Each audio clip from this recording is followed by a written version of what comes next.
My name's Luke.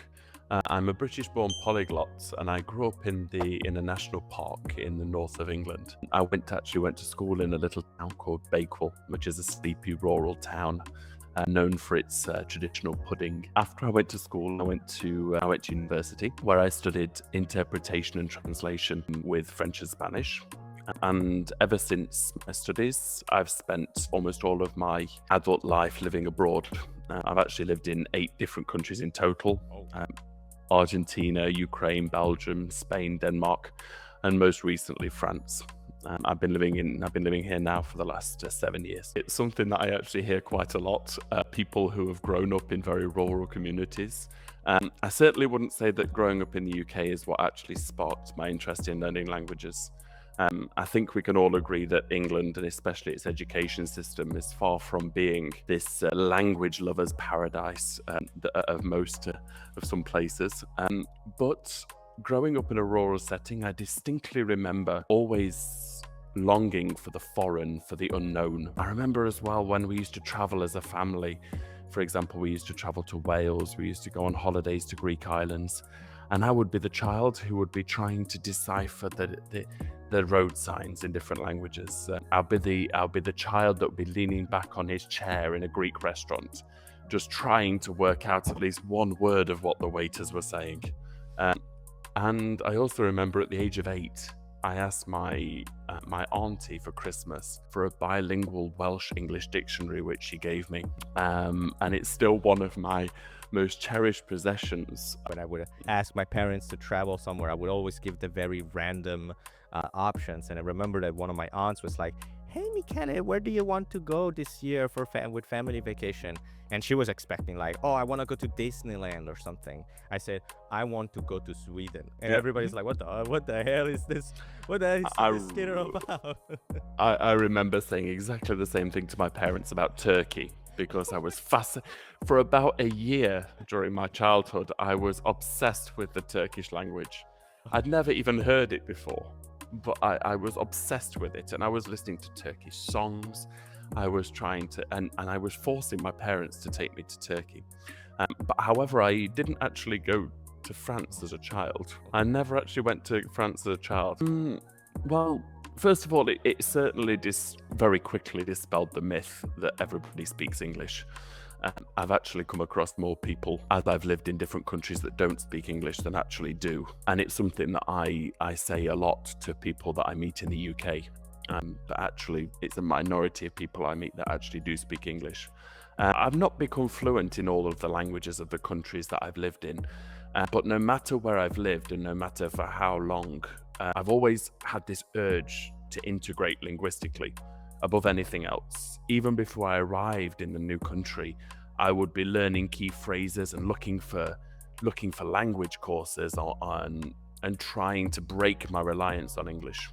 My time in different countries has definitely taught me that you can learn languages outside the classroom, and that languages are a way, even if you make very, very small efforts, they're a way of taking a step towards people and showing a willingness to not rely on English, even to say hello, even to say with card please at the end of a transaction, or to say thank you.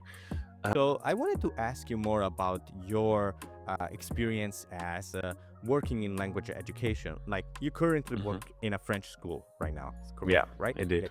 Yeah, What indeed. does what does your day-to-day role involve, and how does that connect into this sort of language learning philosophy that you have created? It's not as glamorous as it sounds. My job is essentially a lot of admin. I spend a lot of time meeting with people all over the world, a lot like you and I today. And I spend time advising people, testing their level, listening to what they're actually wanting to achieve with the French language. I'm the first first point of contact for all prospective students that come to our school. And so I take them through the enrollment process. I take them through the level testing process, and I basically just reassure them. I know how it feels to move to a different country. I know how it feels to start a new language. Some people come here for many months. Some people come just for one week. But it's essential that we speak to people before they arrive to make sure that they integrate well into the life here in Lille, and that they have a good experience right from even before they've left.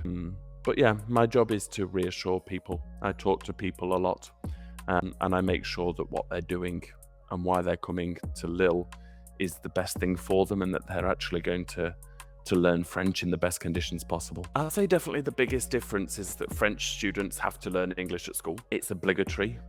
It's often not seen as a subject. It's often seen as a cornerstone for an international life. Nearly 99% of students choose English as their first foreign language in France.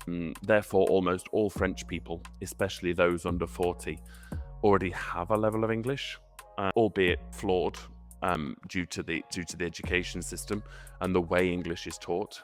However, when it comes to international students learning French, the reasons for learning French as a foreign language are very different. Not everybody learns French at school as a foreign language. Obviously, there's other foreign languages that people learn depending on what country they grow up in. But also, there are complete beginners out there, which isn't necessarily the case for non-English speakers learning English. Therefore, a lot of people come here, begin learning French as adults. So yeah, I would definitely say that the experiences that people have are very different before they arrive. French people often come with a preconceived ideas and a preconceived set of feelings about the English language that are often quite traumatic. From school, they come and they see English as something that they've been forced to do at school and that they really didn't enjoy, and it's a stepping stone to a better, more international life. It's not a word. Training or learning. Thank you. Thank you. Influences the actual progress. Of course, being in an immersive environment and being in a caring, productive environment is crucial. You can't learn anything if you're not in an environment that's caring, that's productive, that is conducive to learning. However, for me, in my experience, almost everything is dependent on attitude. You can put two people in exactly the same environment with the same teacher, with the same background, but change their attitudes, and the results of learning will be unrecognizably different. Unfortunately, teachers can't teach willingness to put in effort. They can't teach curiosity. They can't teach a willingness to be vulnerable, to make mistakes. And so yeah, I would definitely say that there's three major attitudinal problems that we have and that we see every day. The first one is certainly this idea of instantaneous gratification. It's this idea that people want everything now. They think that they can walk into a classroom, learn French for 1 week, and be fluent within 3 weeks. And unfortunately, this is also not dispelled by some people online and some books which are making false promises about what learning a language is. This is something that Tandem has been trying to help out with, allow people to join into a conversation, just joining with a native speaker and just being able to make as many mistakes as possible. But of course, there are multiple ways to tackle this option. So I wanted maybe you could expand a little bit on how do you help people, especially adults, overcome this fear of making mistakes in front of others? I get asked this a lot because a lot of people arrive at our school and the first thing they say is that I have no confidence. Unfortunately, I'm a firm believer that confidence isn't something you can teach. You can't teach somebody to feel more comfortable speaking a language. Feeling uneasy and feeling overwhelmed by the prospect of an interaction, lacking confidence, being aware of the fact that you're maybe making mistakes, it's all very natural, and I think that we've all felt that way. And you probably have seen during your multiple conversations people that have taken that fear and made it into success, and people that didn't really do that. So I wanted to ask you maybe if you could notice, in your opinion, a pattern in the way that people that usually succeed better maybe study or maybe think or approach languages even outside of the class. It is definitely linked to what we've just said about getting out there, making mistakes.